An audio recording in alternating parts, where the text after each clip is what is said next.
Hey guys, today I want to make a video about veterans. Most of you know me from my work at Inertia, but many of you don't know that I also work a couple of days a week at a local VA hospital. And as Inertia demands more and more of my time, I continue to work with veterans, but there are reasons for that. And the first is that, frankly, they really need the care, and they appreciate the care. And I also really like the patient population. During medical training, there's this sense that those veterans, that's a unique breed of people, we would say respectfully, but I really think it is. It's a certain type of person who would volunteer to serve the country, and I really enjoy those people. You can be professional, but at the same time, very casual. You can talk to them just like normal people. And another reason that I do it is just because I learn a lot from these men and women. And I thought that in honor of Veterans Day, maybe I'd share a little bit of that with you. I made a list here, and I derive a lot of these things from the questions that I asked during our visits. I'm an incessant asker of questions. During residency, a couple of nurses called me Mr. 21 Questions because I was just nonstop. In fact, I can remember during the first week of residency in the neurosurgical ICU, there was a senior nurse who I was asking all sorts of questions of. And I said, how long have you been here? And she said, well, 30, 35 years now. I said, boy, do you like it then? She said, no, not really. So why do you do it? She's like, shut up, okay? Just shut up already. So, but I don't know. I guess I'm just interested in people and what makes them tick. And so that leads to a lot of the questions and therefore a lot of life lessons. And, one that I'm constantly taught by my veterans is to be present. And it's something that I very much appreciate being reminded of because it's something that I'm terrible at. My brain is always going. It's always consumed by thought, and I have a really tough time quieting it.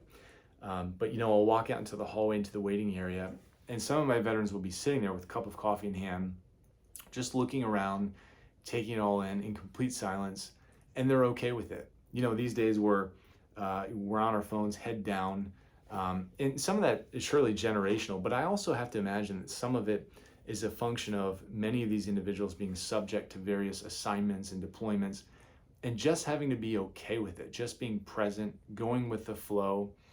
And I've seen this kind of translate into some really interesting things. Like, for example, a lot of the veterans, I do a lot of procedures, minimally invasive procedures like injections, and a lot of them seem to tolerate those very well. And certainly this is because they've had to likely endure a lot, so they just kind of become a little bit hardened, if you will. But it also seems like they're just not, their brains aren't telling them all of these stories like we would tend to do. Like, boy, is this really going to hurt? I bet this is going to hurt a lot. I wonder how long the pain will last. They just they're present and they go along with it, and then they're on to the next thing. So that's been an interesting observation. The other thing is that life goes fast. We've all heard this one, and the idea that the older you get, the faster life goes, which, by the way, they think there are some scientific reasons for that. And one is that when we experience new things, our brains encode them into memory much better. So as a child, everything's new, but as we become adults and get into the routine of life, there's less newness of experience, and so the days tend to kind of bleed together, merge together a bit, so it seems like life goes faster.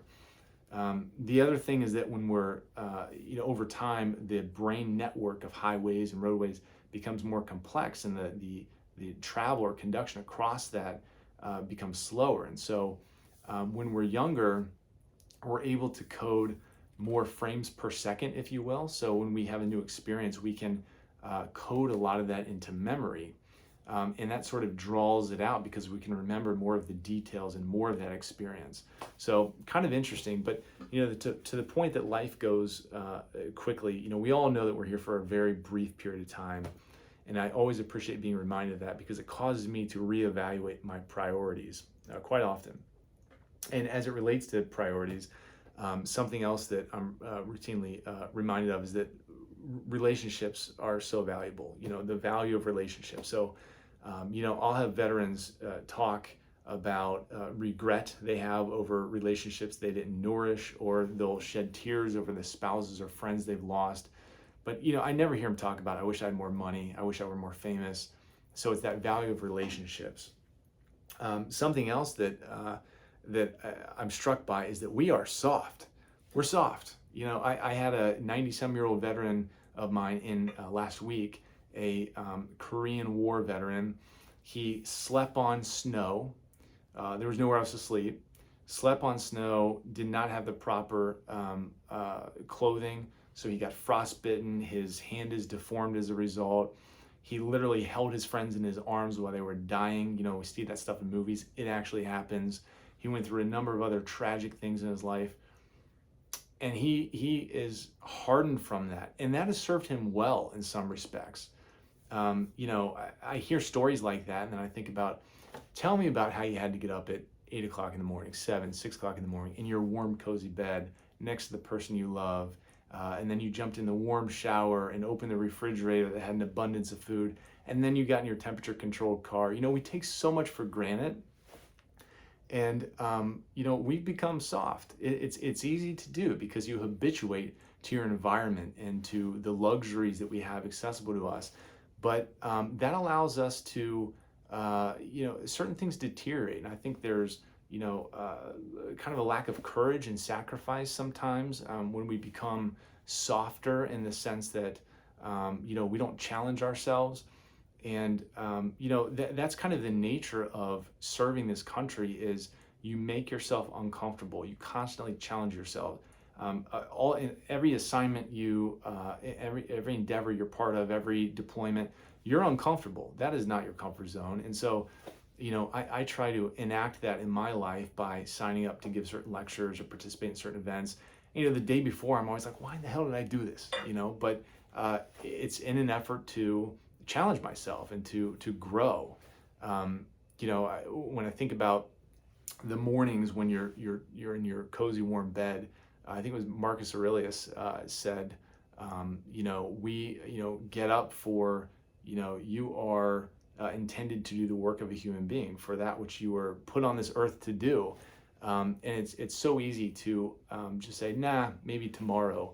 But when I talk to some of these veterans, I'm reminded of the importance of challenging yourself and not allowing yourself to become soft.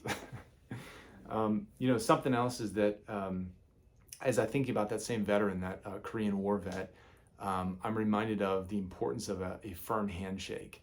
You know, this is a guy who's in his mid-90s, can't walk very well, can't hear very well, so he comes slowly into my clinic. I had to speak loudly.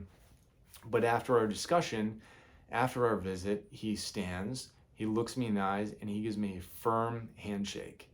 And you just don't see much of that anymore, especially during the days now of COVID.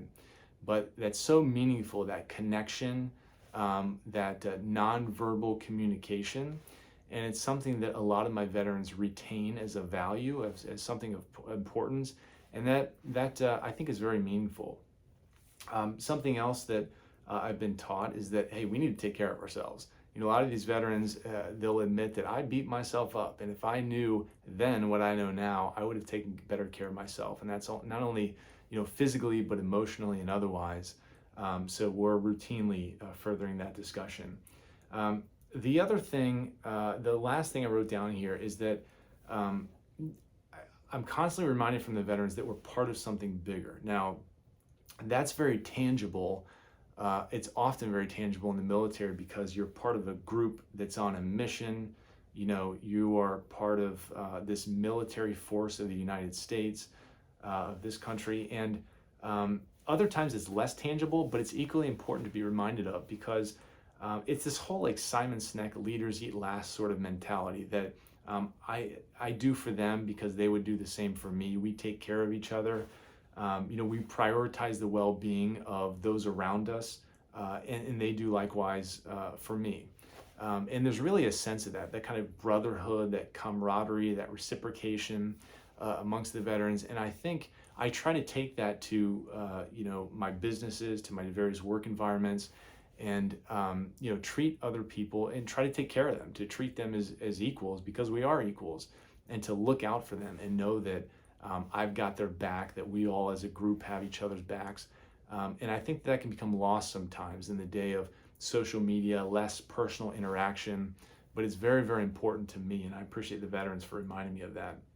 So those are a couple of things that immediately came to mind when I reflected on what have I learned from the veterans over the past 5, 6+ years. So Again, in honor of Veterans Day, for those of you who have served, are serving us in the armed forces, we greatly appreciate it. It means the world to people like myself, but generally to the citizens of this country. Thank you so much for what you do. Very much appreciated.